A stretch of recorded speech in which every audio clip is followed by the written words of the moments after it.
السلام عليكم ورحمة الله وبركاته.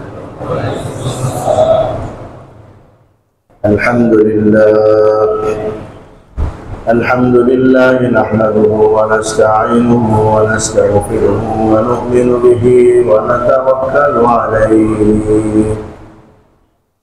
ونعوذ بالله من شرور أنفسنا ومن سيئات أعمالنا.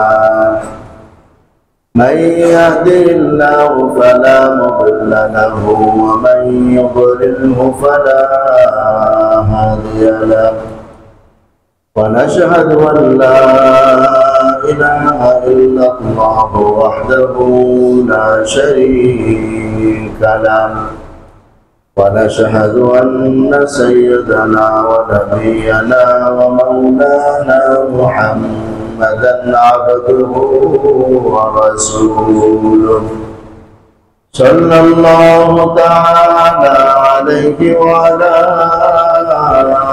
آله وأصحابه وبارك وسلم تسليما كثيرا كثيرا. أما بعد فأعوذ بالله من الشيطان الرجيم. بسم الله الرحمن الرحيم.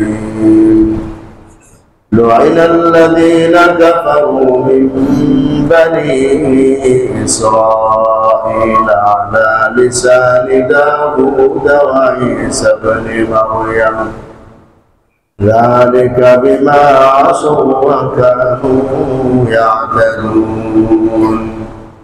كانوا لا يتناهون عن منكر فعلوه، لبئس ما كانوا يفعلون. آمنت بالله صدق الله مولانا العظيم، وصدق رسوله النبي الأمي الكريم، ونحن على ذلك من الشاهدين والشاكرين، والحمد لله رب العالمين. سبحانك لا علم لنا إلا ما علمتنا، إنك أنت العليم الحكيم. اللهم صل على محمد وعلى آل محمد كما باركت على إبراهيم وعلى آل إبراهيم إنك حميد مجيد. اللهم بارك على محمد وعلى آل محمد كما باركت على إبراهيم وعلى آل إبراهيم إنك حميد مجيد।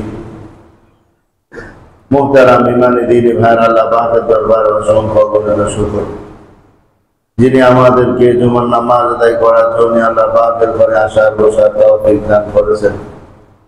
সকলে শুকর আদায় করি আলহামদুলিল্লাহ। ইমানি দিনী ভাইরা, জিলকদ মাস চলতেছে, কয়েকদিন পরেই জিলহজ মাস শুরু হয়ে যাবে। জিলহজ হল হজ ও কোরবানের মাস। যারা আল্লাহর ঘরে হজ করার জন্য তৈরি নিয়েছেন তাদের অনেকেই চলে গিয়েছেন, কিছু মানুষ বাকি রয়েছেন। তাদের কাছ থেকে আমরা দোয়া নেব এবং তাদের জন্য আমরা দোয়া করব।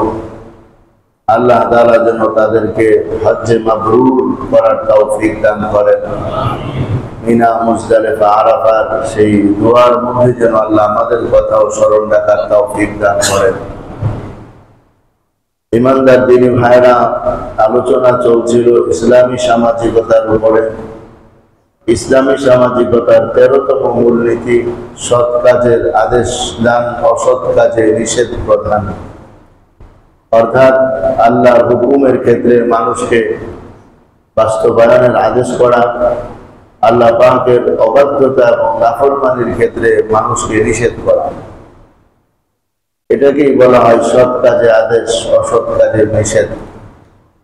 সৎ কাজে আদেশ, অসৎ কাজে নিষেধ করা বর্তমান সময়ে আমরা মনে করি এটা একটা সুন্নত নফল কাজ। এটা যে একটা ফরজ বিধান, এটা আমরা অনেকেই হয়তো অনুভব করি না, অনুভব করতেও চাই না। অথচ মুসলমানদেরকে পরস্পরে সৎ কাজের আদেশ করা, অসৎ কাজের নিষেধ করা, এটা আল্লাহ তাআলার কোরআনুল কারীম এবং হাদিস শরীফের মাধ্যমে এটা ফরজ। কোনো কোনো ক্ষেত্রে ফরজে আইন, কোনো কোনো ক্ষেত্রে ফরজে কিফায়া, কোনো কোনো ক্ষেত্রে ওয়াজিব, সুন্নত, মুস্তাহাব হিসাবে প্রমাণিত হয়।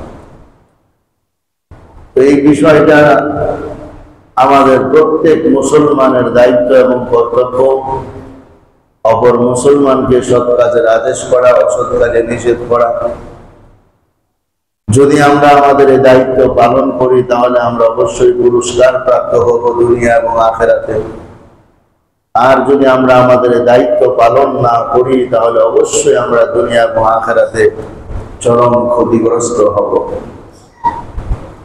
আমার দুষ্ট, আমার ইমানদার দিনী ভাইয়েরা, ভালো করে বুঝে নেওয়া দরকার এই কাজ আমাদের উপর কেন দায়িত্ব। এই দায়িত্ব আল্লাহ এবং আল্লাহ রসুল কেন আমাদেরকে দান করেছেন? কারণ সৎ কাজের আদেশ, অসৎ কাজের নিষেধ, এটার উপরে নির্ভর করে মুসলিম সমাজ টিকে থাকা।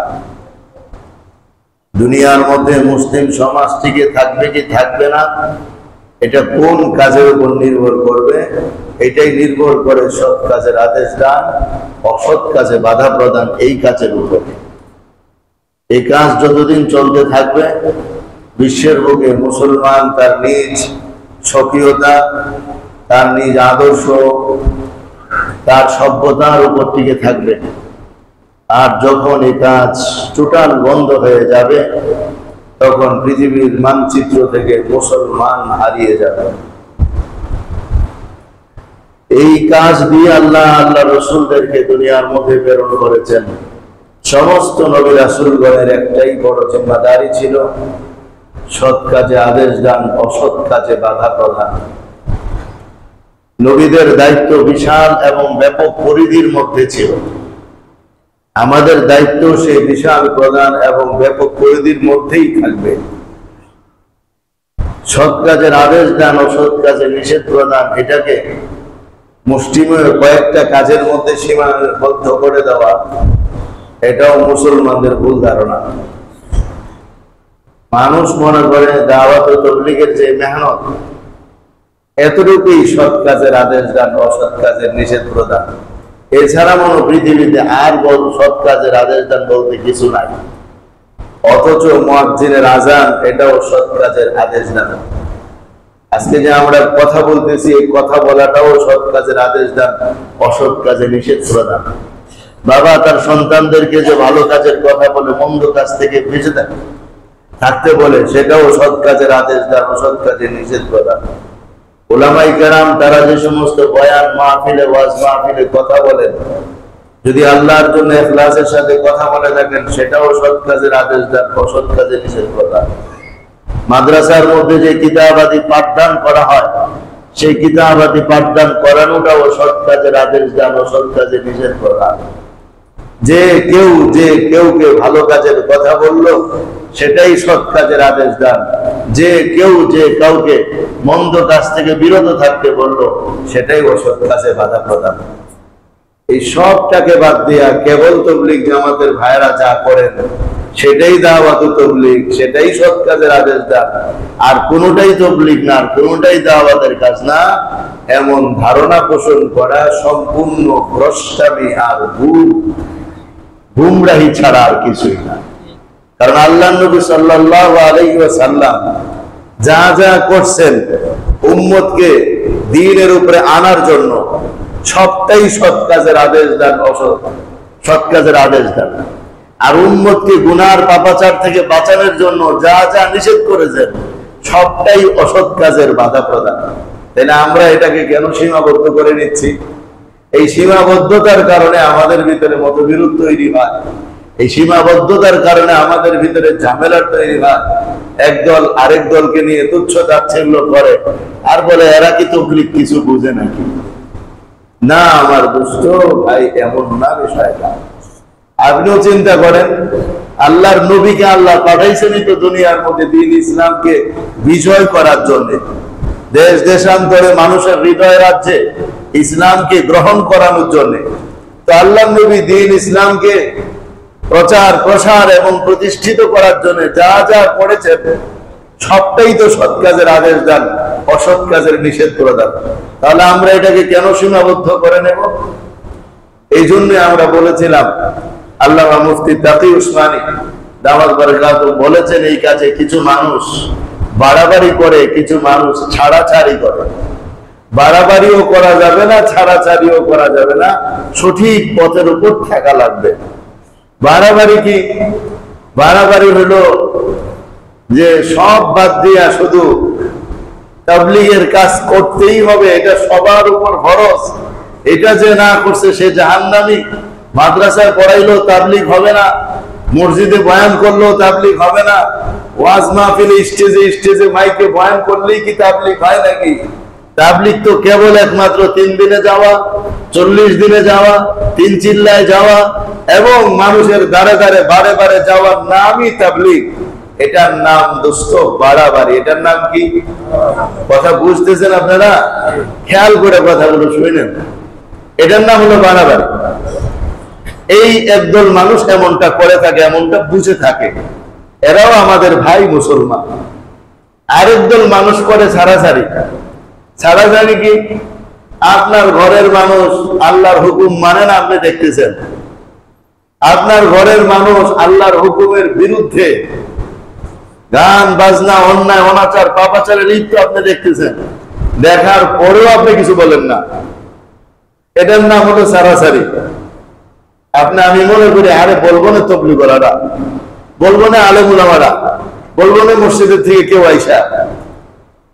এই যে আমরা অন্যকে মন্দ কাজে জড়িত দেখার পরেও কিছু বলি না, এই যে আমরা অন্যকে সৎ কাজে অলসতা দেখা পরেও কিছু বলি না, এটার নাম হলো ছাড়াছাড়ি। যে আমরা এই তাবলীগের কাজকে, দাওয়াতের কাজকে, সৎ কাজে আদেশ দান, অসৎ কাজে বাধা প্রদান, এই কাজটাকে আমরা মনে হয় নফল মনে করতেছি, অথবা বেশির থেকে বেশি হলে সুন্নত মনে করতেছি, যেহেতু নবীর কাজ সুন্নতি হবে না। দোস্ত, এটার নাম হলো ছাড়াছাড়ি। মুফতি সাহেব বলেন, দাওয়াতের কাজে বাড়াবাড়ি করলেও ভুল, ছাড়াছাড়ি করলেও ভুল, মধ্যম পন্থা অবলম্বন করতে হবে। মধ্যম পন্থা কি দোস্ত আমার? মধ্যম পন্থা হলো আল্লাহর নবী দ্বীনকে জিন্দা করার জন্য, বিশ্ববুকে ইসলামকে প্রতিষ্ঠিত করার জন্য যা যা করেছেন সব সৎ কাজের আদেশ দানের তাবলীগের অন্তর্ভুক্ত, আর যা যা নিষেধ করেছেন সব অসৎ কাজে বাধা প্রদান, নাহি আনিল মুনকারের অন্তর্ভুক্ত। সুতরাং এটা কখনো কখনো কারো উপরে ফরজে আইন হয়ে যায়, কখনো কখনো ফরজে কিফায়া থাকে, কখনো কখনো দাওয়াত দেওয়া ভালো থাকে, কখনো কখনো দাওয়াত না দেওয়া ভালো থাকে। এজন্য হযরত মুফতি সাহেব দাওয়াত বারাকাতুহু বলছেন, দাওয়াত ও তাবলীগের কাজ দুই ভাবে করা হয়। একটা হলো ইনফিরাদি, আরেকটা হলো ইজতিমাই। ইনফিরাদি, ইজতিমাই। ইনফিরাদি হলো একক ভাবে, আর ইজতিমাই হলো জমাতবদ্ধ ভাবে। আমাদের এখন যেটা হচ্ছে জমাতবদ্ধ ভাবে হচ্ছে। আবার যখন একে অপরের সাথে ব্যক্তিগত কথা বলে, তো এটা ইনফিরাদি ভাবে হয়।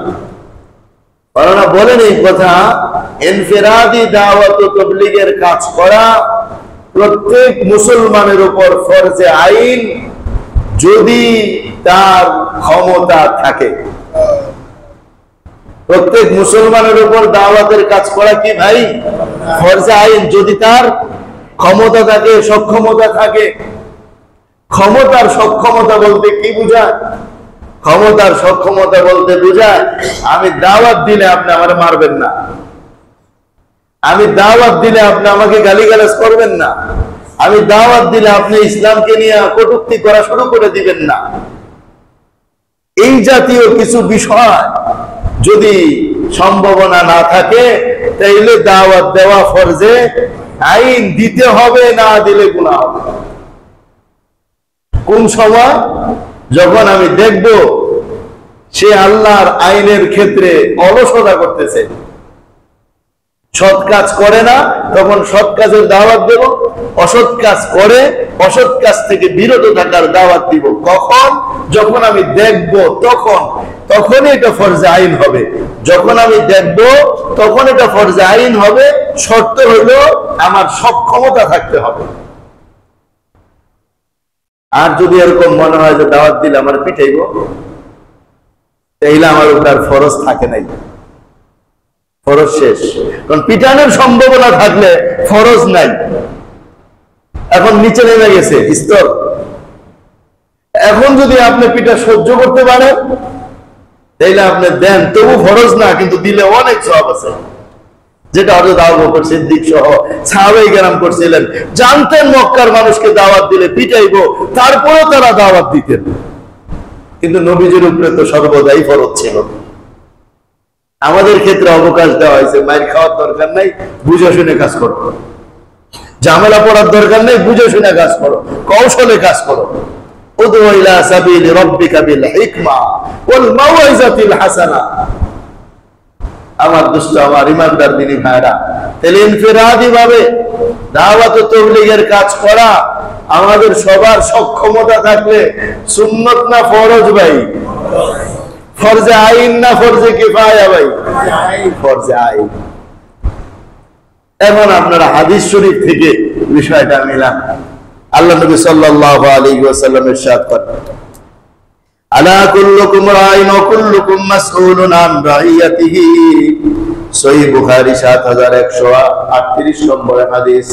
আল্লাহ নবী সাল্লাল্লাহু আলাইহি ওয়াসাল্লাম ইরশাদ করেন, আলা কুল্লুকুম রাইন ওয়া কুল্লুকুম মাসউলুন আন রাইয়াতিহি। হে, ভালো করে শোনো, তোমরা সবাই দায়িত্বশীল, তোমাদের সবাইকে তাদের অধীনস্থদের সম্পর্কে জিজ্ঞেস করা হবে। সবাই দায়িত্বশীল, সবাইকে যার যার অধীনস্থদের ব্যাপারে জিজ্ঞেস করা হবে। এরপরে নবী বিস্তারিত কিছু কথা শোনায় দিচ্ছেন। ফাল আমিরুল্লাযী আলান নাসি রাইন ওয়া হুয়া মাসউলুন আনহুম। আমির রাষ্ট্রপ্রধান, বাদশা, সরকার প্রধান, তিনি জনগণের দায়িত্বশীল, জনগণের ব্যাপারে তাদেরকে জিজ্ঞেস করা হবে। ওয়ার রাজুলু রাইন আলা আলি বাইতিহি ওয়া হুয়া মাসউলুন আনহুম। আর প্রত্যেক ব্যক্তি কর্তা, তার পরিবারের সদস্যদের উপর সে জিম্মাদার এবং দায়িত্বশীল।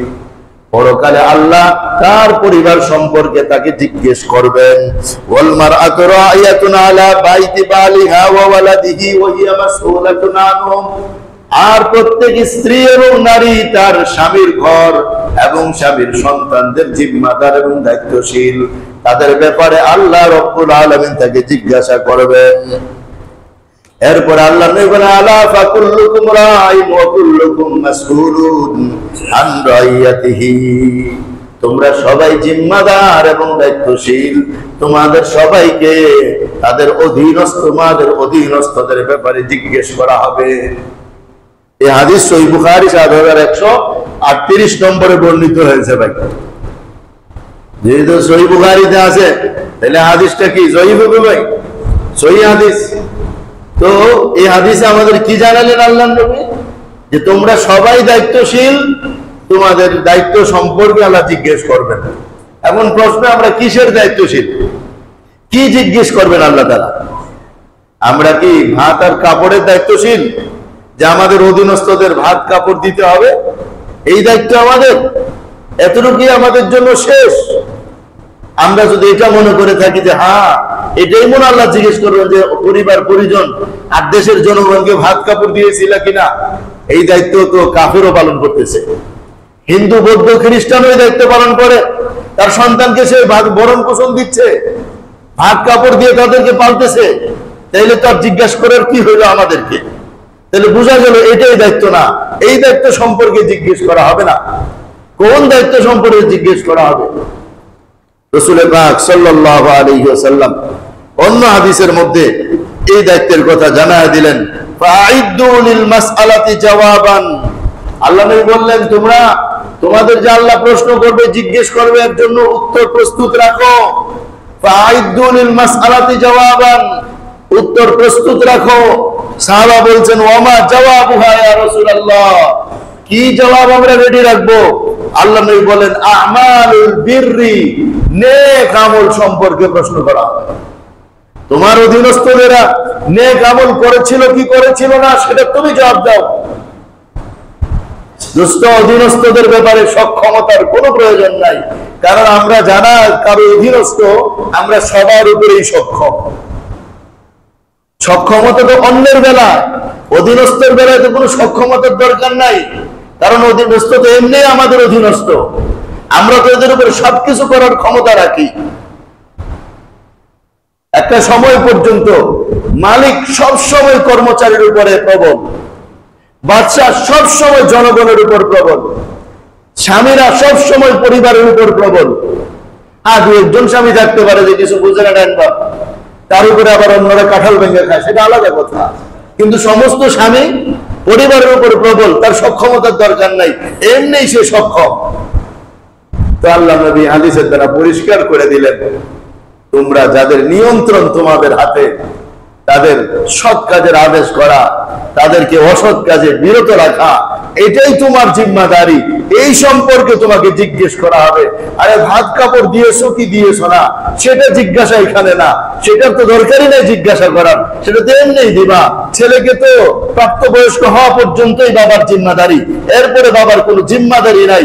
মেয়েকে বিয়ে দেওয়া পর্যন্ত বাবার জিম্মাদারি, এরপরে বাবার কোনো জিম্মাদারি নাই। আমার দুস্থ অধীনস্থদের উপরে মওত পর্যন্ত জিম্মাদারি। সে নেক কাজ করে কি করে না, আল্লাহর নাফরমানি করলো কি ছাড়লো, এই কথার জিম্মাদারি আপনার। আপনার অধীনস্থদের ব্যাপারে আপনাকে আল্লাহর কাছে জবাব দিতে হবে। আচ্ছা, যে জিনিসটা এইভাবে জবাব দিতে হয়, ওটা সুন্নত কাজ, মুস্তাহাব কাজ না, এটা ফরজ কাজ। বিধায় এত কঠোর ভাবে আমাদেরকে বলা হচ্ছে। সুতরাং আমার জিম্মাদার ভাইরা, সবাই আপনারা জিম্মাদার, আমিও জিম্মাদার, আপনিও জিম্মাদার। এবার আমরা আমাদের অধীনস্থদের ব্যাপারে একটু চিন্তা করে দেখি। আমার ঘরের বিবি আমার অধীনস্থ, সে নামাজ পড়ে না, পর্দা করে না, দিন মানে না, তারপরও আমি তাকে আরামসে সবকিছু করে যাচ্ছি। একদিনের জন্য তাকে আমি এই কথাগুলো বোঝানোর চেষ্টা করি না। আমি কি জিম্মাদারি পালন করতেছি? আমার সন্তানগুলো অবাধ্য আর নাফরমান হচ্ছে, আল্লাহর হুকুমের যে সীমা লঙ্ঘন করে, সে বাবার মর্যাদা দুদিন পরে নষ্ট করবে, এমন সন্তানগুলো তো আমি তো কোনোদিন তাদেরকে বুঝাই না।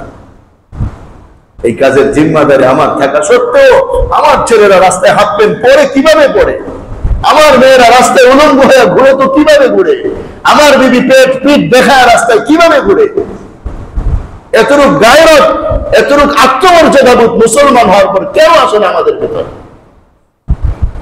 কাফের বেঈমানের মতো আমরা আমাদের অধীনস্থদেরকে ছেড়ে দিছি।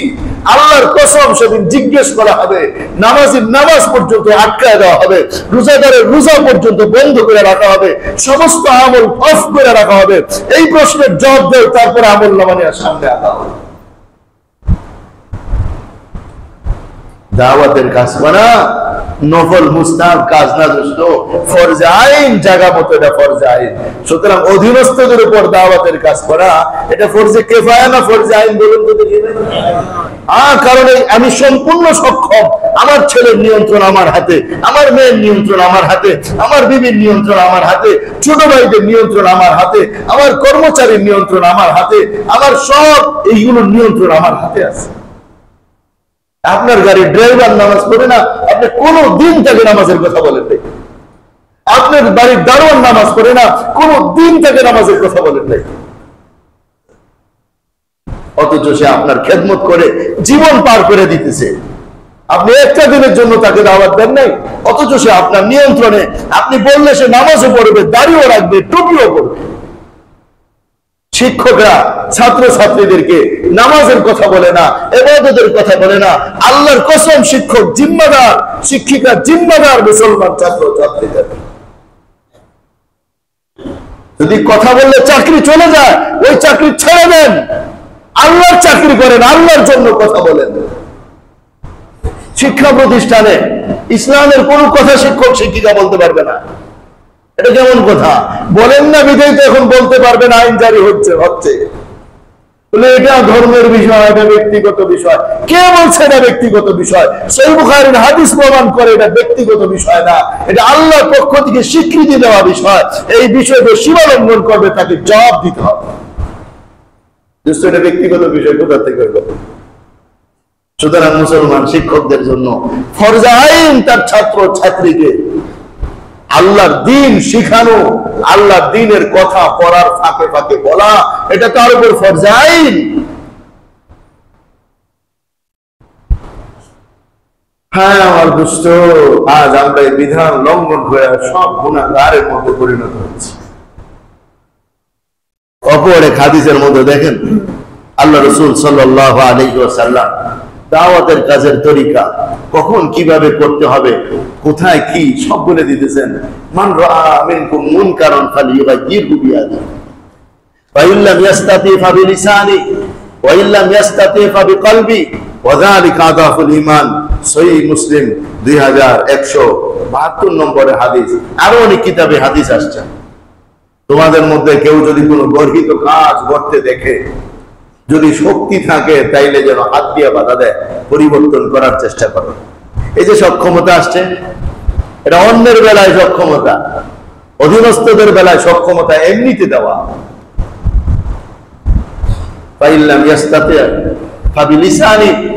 আর যদি সে হাত দ্বারা বাধা দেওয়ার ক্ষমতা না রাখে তাহলে মুখে বলো, যদি সে মুখে বলতে পারে। আর যদি মুখেও কিছু বলার ক্ষমতা তার না থাকে তাহলে অন্তরের দ্বারা তো পরিবর্তন করার ফিকির করতে পারে। 1 নম্বরে ঘৃণা করবে কাজটাকে, 2 নম্বরে ভবিষ্যতে এই কাজ থেকে জাতিকে বাঁচানোর চেষ্টা করবে। এখানে দোস্ত সক্ষমতার কথা আসছে। আর সক্ষমতা বলতে কি, 2টা কাজ মনে করেন, বললে শুনবে কিন্তু মারবে টারবে না আপনারে, যথেষ্ট। কিন্তু এখন আমাদের কথা হলো আমরা বলতেই লজ্জাবোধ করি। দায়িত্ব পালনে লজ্জাবোধ করলে চাকরির আউট হয়ে যাবে আমাদের। এটা আল্লাহর পক্ষ থেকে দেওয়া আমাদের চাকরি। তো এই যে সক্ষমতার ক্ষেত্রে দেখেন আমাদের কত অলসতা। আমরা আমাদের বন্ধু বান্ধবের ক্ষেত্রে সক্ষম না অক্ষম, তাদের সাথে আমাদের অন্তরের অন্তঃস্তরের গভীর সম্পর্ক আছে। এমন বন্ধুদেরকেও তো বন্ধুরা দাওয়াতের কাজ করে না, যে দোস্ত চল নামাজ পড়ে আসি, এই কথাও তো বন্ধুকে বন্ধু বলে না। নিজেও তো বন্ধুর সাথে অন্যায় কাজের মধ্যে লিখতে হয়। দুস্থ ঠিকই বালা তার অন্যায় কাজে নিয়ে যেতে পারলো, আমি আপনি পারলাম না দুস্থরে ভালো কাজের মধ্যে আনতে। এজন্য বন্ধু এদের প্রতি আমরা সক্ষম। এরা তো আমাকে মারবে না দাওয়াতের কাজ করলে। প্রতিবেশীর উপরে আমি সক্ষম। প্রতিবেশীর আলোচনাতে আমরা করে আসছি। কি ছিল প্রতিবেশীর আলোচনার মধ্যে? নিজে ভালো খানা পাঠাইলে প্রতিবেশীকে দেওয়া, নিজে প্রথম ফল ফ্রুট আনলে প্রতিবেশীকে দেওয়া, যাই ভালো কিছু ঘটবে একটু হলেও প্রতিবেশীকে দেওয়া। যদিও একটা ছাগলের পায়ের খুর হোক না কেন, ওটার দেওয়ার কথা আল্লাহ নবী বলে গেছেন। আর প্রতিবেশীকে নিষেধ করছেন, সাবধান, অল্প তুচ্ছ যাই আসে ওটাকে কিন্তু তুচ্ছ তাচ্ছিল্য করবে না।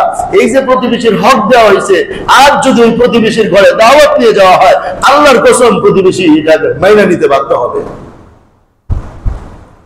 ঢাকা শহরের মানুষ প্রতিবেশী তো চিনে না। এই ফ্ল্যাটের লোক এই ফ্ল্যাটের লোকের সাথে দেখাই হয় না, বছরকে বছর যায়, দেখা সাক্ষাৎ নেই। কেমন মুসলমান আমরা? কি আমরা দিন মানি? আমরা আমাদের সব দাওয়াতের কাজের পথ বন্ধ করে বসে দিচ্ছি। এই জন্য দুস্থ প্রতিবেশীর উপরে আমরা সক্ষম।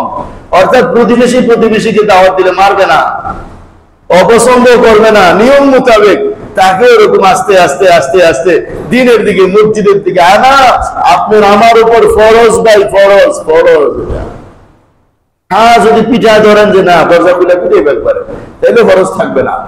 কিন্তু এতটুকু যদি না হয় তাহলে কিন্তু এটা বলা আমার আপনার জন্য ফরজের উপরে থাকবে, কারণ সে আমার প্রতিবেশী, আমি তার উপরে সক্ষমতা অর্জন করতেও পারি। অধিকাংশ মানুষ প্রতিবেশীর সাথে সব ভালো ব্যবহারের মাধ্যমে এমন একটা মহব্বতের সম্পর্ক তৈরি হয়, ডাক দিলে যায়, কাজে যায়। দোস্ত চলেন, আগামীকাল তো ছুটি আছে, আমার অমুকে যায় একটা কাজ আছে, আপনারা নিয়ে যেতে চাই, তো চলেন তো যাই। যায় কি যায় না দোস্ত আমার? যদি যায় থাকে বুঝে গেছে সক্ষমতা আছে। বলার ক্ষমতা আছে, কিন্তু দ্বীনের ক্ষেত্রে না, নামাজের কথা বলা যাবে না, পূজার কথা বলা যাবে না, পর্দার কথা বলা যাবে না। কেন বললে যদি মন খারাপ করে, এদিক থেকে না বলার কারণে আল্লাহ মন খারাপ করতেছে, ওটা একদিনও তো কেউ ভাবে নাই। এদিক থেকে না বলার কারণে মুহাম্মদুর রাসূলুল্লাহ মন খারাপ করতেছে, এটা তো আমরা একদিনও ভাবি নাই।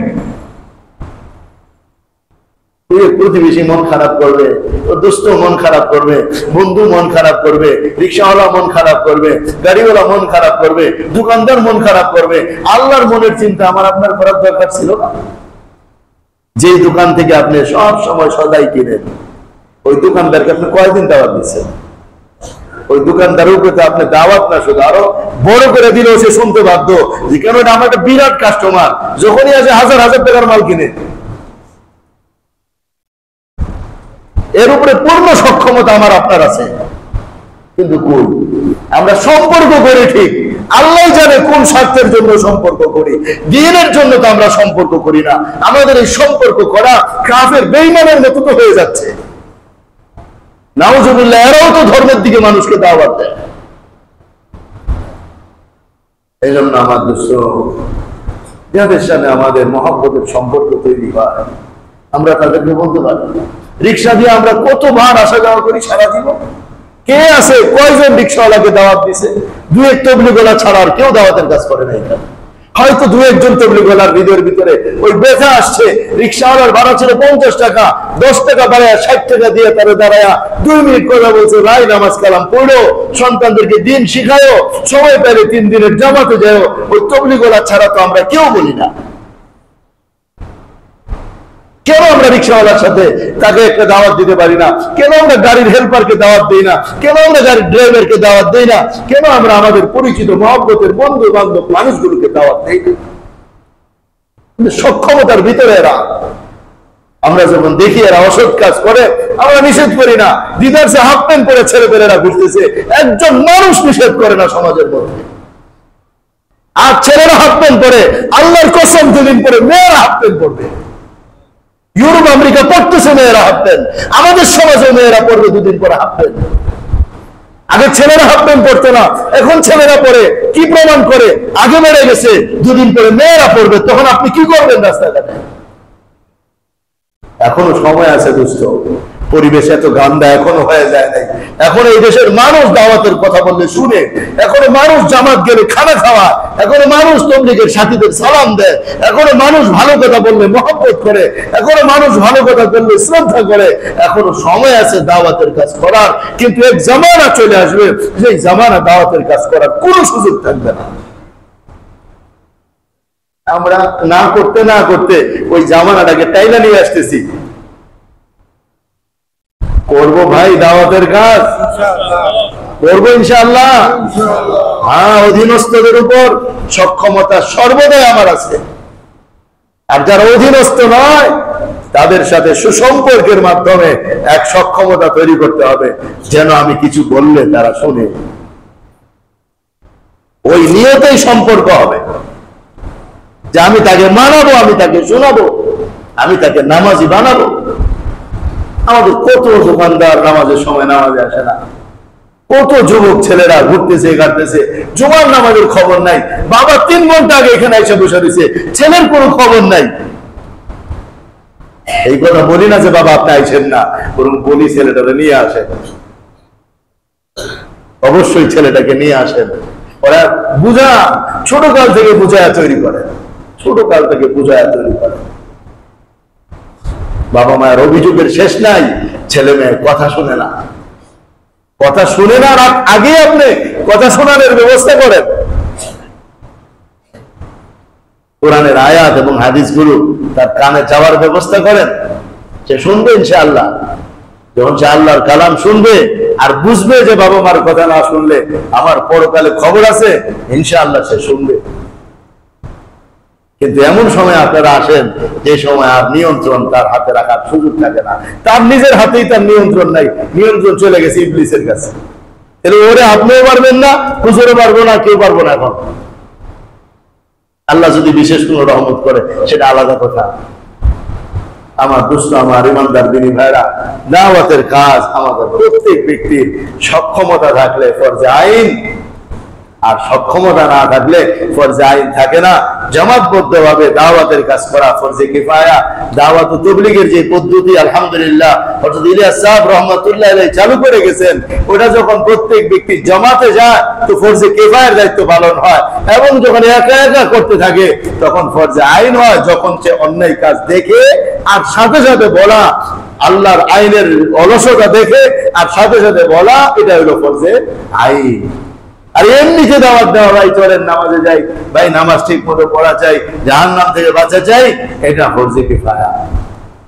মুহূর্তে যায় দাওয়াত দেওয়া ফরজে আইন, কিন্তু সব মুহূর্তে দাওয়াত দেওয়া যাবে না।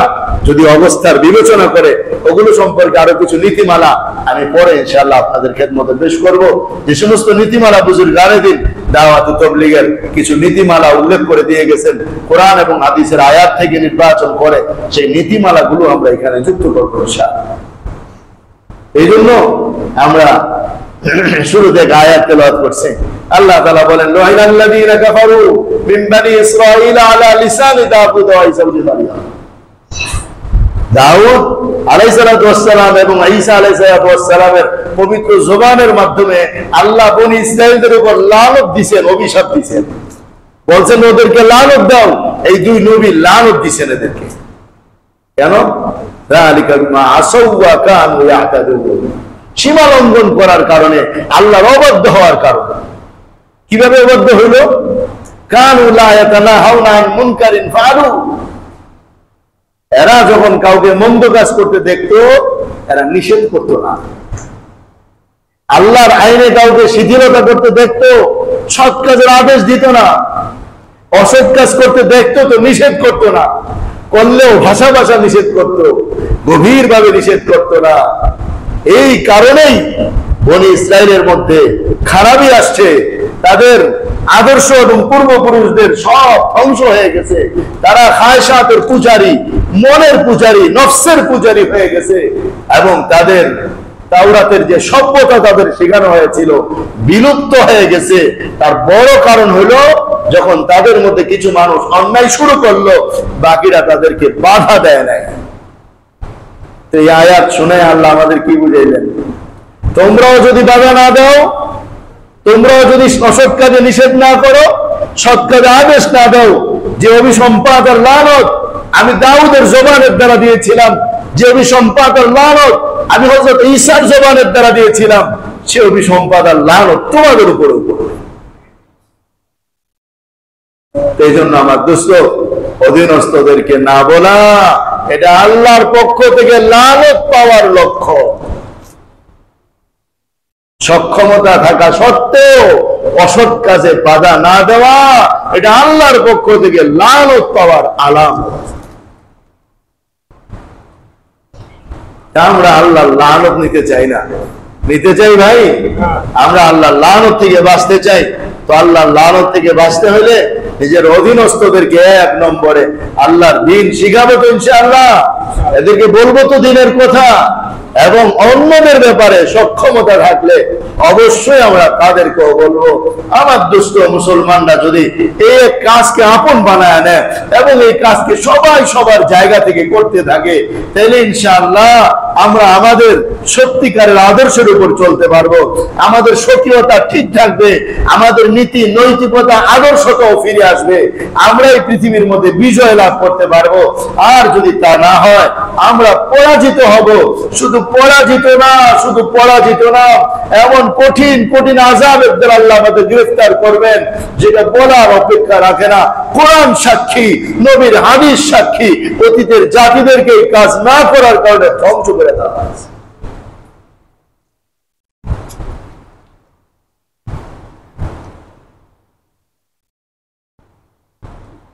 দ্বিতীয় বিষয় হলো দাওয়াত ও তাবলীগের মেহনত করলে কি লাভ হবে, কি ফায়দা হবে, না করলে কি ক্ষতি হবে। আমরা যদি কাজগুলো করি, আমরা আমাদের অধীনস্থদের উপর, আমাদের পরিচয়দ্বন্দ্বের উপর, আমাদের সক্ষম ব্যক্তিদের উপর, তাহলে আমাদেরকে আল্লাহ কি কি লাভ দিবেন, আর যদি না করি তো কি কি ক্ষতি হবে, এই সম্পর্কে আলোচনা সময় লাগবে। তবে একটা বিষয় আমরা আলোচনা করি। এক নম্বর হলো যিনি দাওয়াতের কাজ করবেন তাকে বলা হবে দাঈ ইলাল্লাহ। কি বলা হবে ভাই? দাঈ ইলাল্লাহ। তিনি আল্লাহর দিকে মানুষকে ডাকেন, সৎ কাজের আদেশ দিবেন, অসৎ কাজে নিষেধ করবেন, তিনি আল্লাহর দিকে মানুষকে ডাকবেন। এমন মানুষ আল্লাহ রব্বুল আলামিনের কাছে শ্রেষ্ঠ মানুষ ভাই, শ্রেষ্ঠ মানুষ। আর তার কাজটাও শ্রেষ্ঠ, কারণ আল্লাহ কোরআনের মধ্যে বলেন ওমান আহসানু কাওলাম মিম্মান দাআ ইলাল্লাহ ওয়া আমিলা সালিহা ওয়া ক্বালা ইন্নানী মিনাল মুসলিমিন। আল্লাহ রাব্বুল আলামিন ইরশাদ করেন সূরা হামিম সিজদা 33 নম্বর আয়াত। আল্লাহ বলেন তার কথা থেকে আর উত্তম কথা কার হইতে পারে যে মানুষকে আল্লাহর দিকে ডাকে আর বলে আমি মুসলমানদের একজন, নেক আমল করে আর বলে আমি মুসলমানদের একজন। আমার দোস্ত, এই যে মানুষকে আল্লাহর দিকে ডাকা, এটা হলো সবচাইতে শ্রেষ্ঠতম কাজ। আমি এই কাজ নিজে আল্লাহ করেন, যেমন আল্লাহ কোরআনের মধ্যে বলেন আল্লাহু ইয়াদউ ইলা দারিস সালাম, আল্লাহ তোমাদেরকে দারুস সালাম জান্নাতের দিকে আহ্বান করতেছেন। তো ভালো কাজের দিকে তো আল্লাহই ডাকতেছেন। তো আল্লাহই কাজের ডাক, কিন্তু আল্লাহর ডাকটা আল্লাহর পবিত্র জবানে আল্লাহ সরাসরি আমাদের কানে পৌঁছান না। আল্লাহ বলছেন এটা আমার ডাক, যে মানুষকে আমার মতো ডাকতে থাকবে সে দামি হয়ে যাবে, কারণ এই কাজ যেমন দামি করনে ওয়ালাও হয়ে যাবে না। নিজেকে যদি দামি বানাইতে চায়, মনে চায়, তাইলে আমাদের এই কাজ করার কোনো বিকল্প নাই, কাজ করতে হবে। তাইলে আমরা আমাদের কাজ দামি হওয়ার কারণে আমরা দামি হয়ে যাব। এতে গেল কাজ দামি হওয়ার কথা, আমরা যে দামি হবো সেটার কথা আল্লাহ কোরআনের মধ্যে বলেন কুনতুম খায়রা উম্মাহ উখরিজাত লিন-নাস তা'মুরুনা বিল মা'রুফ ওয়া তানহাউনা আনিল মুনকার ওয়া তু'মিনুনা বিল্লাহ। সূরা আলে ইমরান 110 নম্বর আয়াত। আল্লাহ বলেন তোমরা শ্রেষ্ঠ জাতি, তোমরা শ্রেষ্ঠ জাতি। উখরিজাত লিন-নাস, তোমাদের আবির্ভাব ঘটানো হয়েছে মানুষের কল্যাণের জন্য। উখরিজাত লিল মুমিনিন বলা হয় নাই, উখরিজাত লিন-নাস বলা হয়েছে। দোস্ত, যদি মুমিন বলতো তো মুমিনকেই শুধু দাওয়াতের কাজ করা লাগতো। আল্লাহ তাআলা লিন-নাস বলা দুনিয়ার যত ধর্মের যত মানুষ আছে সমস্ত ধর্মের মানুষদের কল্যাণের জন্য মুসলমানদের আবির্ভাব ঘটানো হয়েছে। আল্লাহ এই আয়াতের দ্বারা বুঝাইতে চান দাওয়াত শুধু মুসলমান নয়, দুনিয়ার সমস্ত ধর্মের মানুষদেরকে ইসলামের দাওয়াত দিতে হবে। আমার দোস্ত, বিধর্মীদের দাওয়াতের একেবারেই সব শেষ হয়ে গেছে। কোন মুসলমান বিধর্মীদের কাছে দাওয়াত দেয় না। আমাদের প্রত্যেকের জন্য দরকার সক্ষমতা তৈরি হলে দলবদ্ধভাবে হোক, একা একইভাবে হোক, বিধর্মীদের কাছে ইসলামের দাওয়াত পৌঁছানো। উখরিজাত লিন-নাস বলছে, উখরিজাত লিন-নাস, মানুষের কল্যাণের জন্য। বিধর্মীকে দাওয়াত দিয়ে খানা খাওয়াইলেন, বিধর্মীকে হাদিয়া তোহফা দিলেন, সব করলেন, ইসলামের দাওয়াত দেন নাই, আপনি তারে কোনো উপকারই করেন নাই। অথচ আমাদের অনেকের কলিগ আছে বিধর্মী, অফিসে অনেক আছে আমাদের আশেপাশে বিধর্মী থাকে, হিন্দুরা অনেক থাকে, কিন্তু কই কেউ কোনো হিন্দুকে দাওয়াত দেয় না। কিসের দাওয়াত? এই কথা কি আমাদের জানা নাই? আল্লাহ এক, আল্লাহ ছাড়া দ্বিতীয় কোনো মাহবুদ নাই। যে আল্লাহকে না মানবে সে চিরকালের জন্য জাহান্নামে জ্বলবে। আপনি বলবেন হুজুর এটা কি হয়? জানে না? ও জানুক আর না জানুক আপনার দায়িত্ব আছে, একবারের জন্য হইলো তাকে বলা। একটু মহব্বত করেন না, বাসায় এনে খাওয়ান ওকে, এরপরে তার কানের মধ্যে এটা দেন, মহব্বত করে করে তার কানের মধ্যে এটা দেন। উখরিজাত লিন-নাস, এই জন্যই আমাদেরকে বানানো হয়েছে, এর জন্যই আমাদেরকে বানানো হয়েছে। তা'মুরুনা বিল মা'রুফ ওয়া তানহাউনা আনিল মুনকার, সৎ কাজের আদেশ করবে, অসৎ কাজে নিষেধ করবে। মূর্তি পূজা অনেক বড় অসৎ কাজ, ক্রুশ পূজা অনেক বড় অসৎ কাজ, পাথর পূজা অসৎ কাজ। এই সব অসৎ কাজকে নিষেধ করতে হবে। অন্য ধর্মের অধিকার নষ্ট হইল না, অন্য ধর্মের অধিকার করে ধর্মই তো সব মিথ্যা, একটা ধর্ম সত্য না, অধিকার নষ্টের কি আছে? আল্লাহ বলতেছে দাওয়াত দিয়ে জান্নাতি বানাও, আপনি বলেন অন্য ধর্মের অধিকার। আমার ধর্মের মানুষগুলোকে যে নিয়ে তারা কাদিয়ানি বানাচ্ছে, খ্রিস্টান বানাচ্ছে, ইহুদি বানাচ্ছে, হিন্দু বানাচ্ছে, এগুলা কি অধিকার নষ্ট হয় না? এই ব্যাপারে অধিকারের চিন্তা হয় না। আমরা যখন যাব তখনই খালি অধিকার আর অধিকার, ওরা যখন নিবে তখন আর কোনো অধিকার থাকে না। ভাই দোস্ত, কাজ না করলে বিপদ আছে, আমাদের উপর চরম বিপদ আছে। এই বিপদ খালি মোল্লাদের উপর একলা যাবে না, আপনার উপরেও যাবে। শোনাবো ইনশাআল্লাহ, আস্তে আস্তে সবগুলো শোনাবো। আল্লাহ আমাদের সবাইকে সৎ কাজের আদেশ, অসৎ কাজের নিষেধের এই দায়িত্ব পালন করার তৌফিক দান করেন। আমাদের হযরত আল্লামা মুফতি দেলোয়ার সাহেব হুজুর দামাত বরকাতুহু সব সময় ইংরেজি মাসের প্রথম জুমায় আসেন। ইংরেজি মাসের প্রথম জুমায় আসেন। হুজুর জানাইছেন, মুফতি সাহেব আমাকে বলছেন যে আগামী সপ্তাহ হলো ইংরেজি মাসের শেষ জুমা। এই জুমা তো এই মাসে তো 5টা জুমা হইতেছে, তো আগামী সপ্তাহ হলো ইংরেজি মাসের শেষ জুমা। হুজুর এই মাসের জন্য প্রথম জুমায় আসবেন না, বরং এই মাসের শেষ জুমায় আসবেন। অর্থাৎ আগামী জুমা আমাদের মুফতি সাহেব হুজুর জুমার নামাজ পড়াবেন। আমাদের যে সমস্ত ভাইরা হুজুর আসলে আসেন, আপনাদের কারোর সাথে পরিচিত আছেন, আপনারা আমাদের একটু মেহেরবানি করে জানায় দিবেন হুজুর কিন্তু এই মাসে শেষ জুমা আসবেন ইনশাআল্লাহ। অর্থাৎ আগামী জুমা হুজুর ইনশাআল্লাহ আসবেন, হুজুর বলছেন। এই জন্য আমরা এটা ওনাদেরকে জানায় দিব, পারলে ওনাদেরকে জানায় দেবো, যাতে পরের সপ্তাহে এসে মনে কষ্ট না নিতে হয়। এই জন্য আমরা ওনাদেরকে জানায় দেবো ইনশাআল্লাহ। আর হুজুর অনেক বড় মানুষ, অনেক বড় আলেম, আমরা হুজুরের সুস্থতার জন্য দোয়া করব, হুজুরের কাছ থেকে দোয়া নেব। হুজুর যে জুমা ইসলাহি বয়ান করেন, বায়াত করেন, আমরা চাইলে হুজুরের হাতে হাত রেখা বায়াতও হইতে পারি, অর্থাৎ এই কথার অঙ্গীকার করতে পারি দিনের উপর চলবো, এটার নামই তো বায়াত। হ্যাঁ, এটাও আমরা করতে পারি। অনেক বড় আলেম, সুস্থতার জন্য আল্লাহর কাছে দোয়া করব, যতদিন আছেন আল্লাহ যেন আমাদের উপরে হুজুরের ছায়াকে দীর্ঘায়িত করেন। হুজুর আমাদেরকে যেভাবে সময় দিচ্ছেন, হুজুর যেন আমাদেরকে সময় দিয়ে যেতে পারেন। আমরা ওনার সুস্থতার জন্য দোয়া করব। আর যে কাজগুলো বলা হইলো, এই কাজগুলোর আমল কবে থেকে হবে ভাই? কবে থেকে হবে ভাই? একটু কষ্ট করে বলেন না। করবেন তো? আমরা সবাই করবো তো ইনশাআল্লাহ। আল্লাহ আমাদের সবাইকে তৌফিক দান করেন। ওয়া আখিরু দাওয়ানা আলহামদুলিল্লাহি রাব্বিল আলামিন।